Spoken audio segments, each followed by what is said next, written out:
ఇప్పుడు జగన్మోహన్ రెడ్డి గారి ప్రభుత్వంలో వాలంటీర్ వ్యవస్థ ఉండేది, కూటమి ప్రభుత్వంలో వాలంటీర్ వ్యవస్థ లేదమ్మా, ఎలా అనిపిస్తుంది? వాలంటీర్ వ్యవస్థ చాలా బాగుండేది అప్పుడు.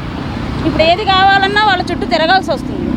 ఏది జరగట్లేదు, ఇప్పుడు ఏది జరగట్లేదు. ఒకప్పుడు వాళ్ళు ఇంటికి వచ్చి కనుక్కొని చేసేవాళ్ళు. ఇప్పుడు ఎవరు వస్తున్నారు? సచివాలయం నుంచి ఎవ్వరూ రావట్లేదు. ఏ వాలంటీర్ వ్యవస్థ మా ఇంటికి రావట్లేదు. ఒకప్పుడు అదని ఇదని ఆ పథకం అని దీనికి రేషన్ అని ఏదో ఒక దాని మీద వాలంటీర్ నెలలో 2-3 సార్లు ఇంటికి వచ్చేవాడు. అవునా? అది చేస్తున్నాడా లేదా తర్వాత సంగతి. వాలంటీర్ అనేవాడు కనబడేవాడు. ఇప్పుడు వాలంటీర్ ఎక్కడ కనబడుతున్నాడు? అంటే వాలంటీర్స్ని జగన్మోహన్ రెడ్డి ప్రభుత్వం వాళ్ళని రాజీనామా చేయించారు అని చెప్పేసి కూడా అంటారు. జగన్మోహన్ ప్రభుత్వం తను వస్తే ఇంకా జీతం పెంచుతానన్నాడు కదా. నాకు అంతగా తెలీదు, నాకు తెలిసిందే నేను చెప్తున్నాను. తను వస్తే ఇంకా జీతాలు పెంచుతాను, పర్మనెంట్ చేస్తాను అన్నాడు, కానీ తీసేస్తాను అని ఎక్కడ అనలేదుగా. జగన్మోహన్ రెడ్డి వాళ్ళని రెన్యువల్ చేయలేదు కాబట్టే మేము వాళ్ళని లీవ్లో తీసుకోవట్లేదు అని చెప్పేసి కూటమి ప్రభుత్వం అంటున్నారు. అదే ఇక చెప్పేవాళ్ళు ఏదో చెప్తారు, అదంతా మనకు తెలీదు. నాకు తెలిసిందైతే అదే. సార్, మరి గత ప్రభుత్వంలో వాలంటీర్ వ్యవస్థ ఉండేది, కూటమి ప్రభుత్వంలో కూటమి ప్రభుత్వంలో వచ్చేటప్పటికి కొంతమంది కాదంటున్నారు, కొంతమంది అవునంటున్నారండి. దాన్ని ఇంకా నిర్ధారణ తెచ్చుకోలేదు. వస్తుంది రేపు అసెంబ్లీలో ఎలక్షన్లో అసెంబ్లీలో సమస్య అయిన తర్వాత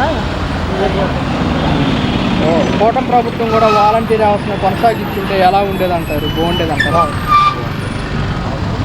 అంటే నోటి దగ్గర కూడా తీయకూడదు. దాంట్లో కొంతమంది ఏం చేశారంటే చాలా తప్పుడు పనులు కూడా చేశారు. ఇప్పుడు చూడు, ఇప్పుడు ఈ పాలనలోని రేషన్ కార్డులకు వచ్చేటప్పటికి 500 తీసుకొని గవర్నమెంట్ సిబ్బంది చేశారు. ఉన్నోళ్ళకి బిల్డింగ్లు ఉన్నోళ్ళకి కోట్లు ఉన్నోళ్ళకి కూడా అలాగే చేశారు. ఏమండి?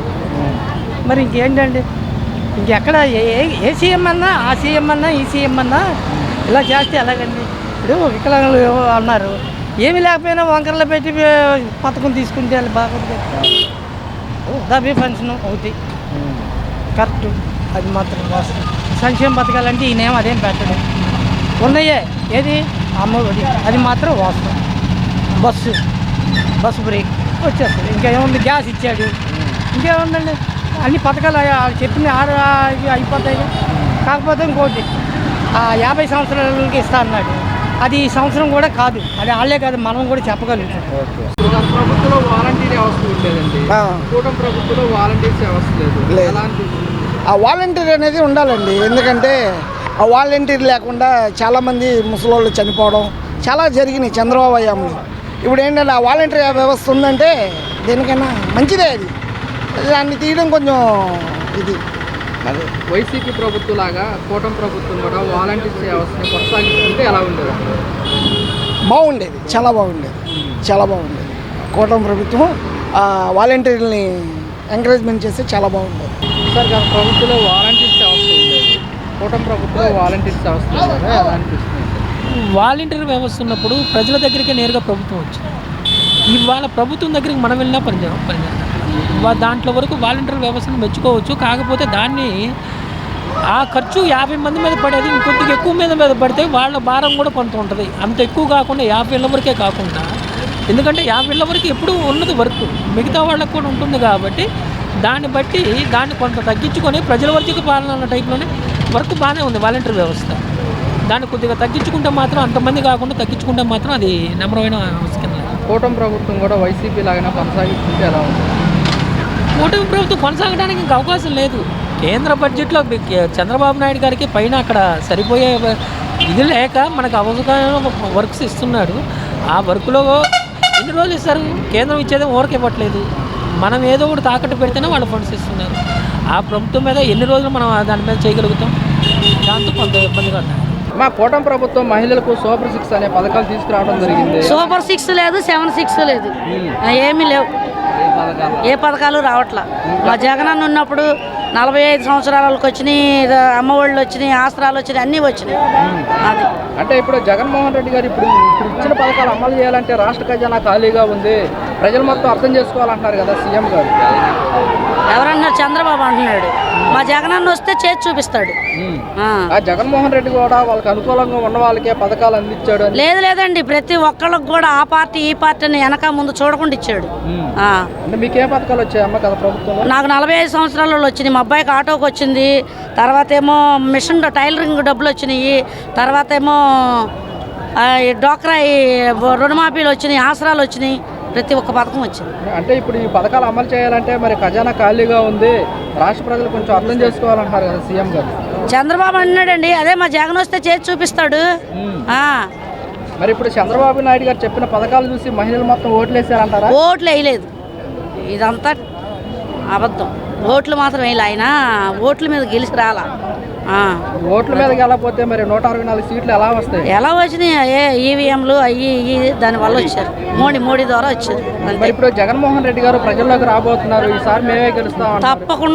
తప్పకుండా 175కు 175 తప్పకుండా వస్తాడు. 2024లో కూడా ఇలానే చెప్పారు కదా, 175కి 170. మరి మోసం చేస్తే ఏం చేస్తారండి? అదంతా స్కామ్ చేశారు, మోసం చేశారు. మోసం చేస్తే ఏం చేస్తారు? అది మరి ఇప్పుడు ముగ్గురు కలిసి వచ్చినా కానీ జగన్మోహన్ రెడ్డి గారు ఎందుకని ఏమండి ఒక్కడ కోసం ఇంత జనం వచ్చారంటే మరి ముగ్గురు కోసం చూడండి. మరి ముగ్గురు కాబట్టి వాళ్ళు వచ్చారు. మరి ఇంత జనం ఎట్లా వస్తున్నారు? ఒక్క ఆయన కోసం. అది పులి సింహం సింగల్గా వస్తుంది అన్నట్టు ఆయన సింగల్గా వచ్చాడు.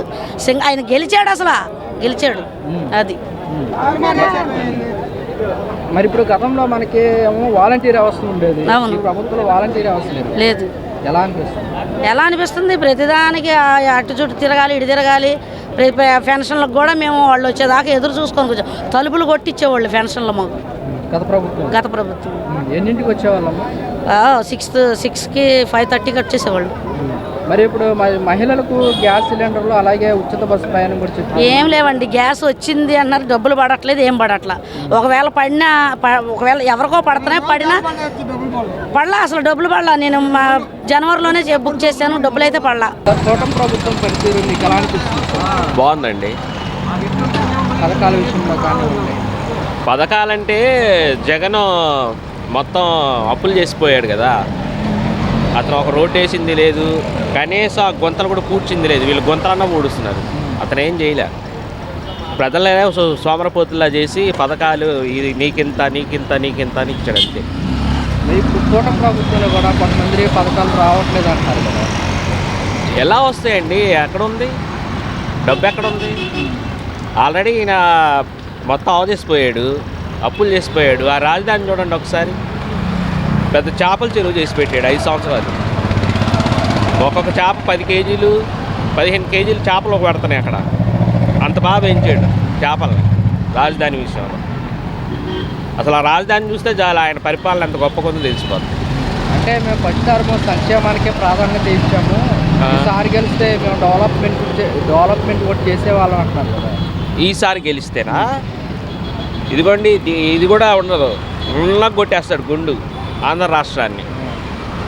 అసలు ఆయన వల్ల ఏ ప్రయోజనం లేదండి.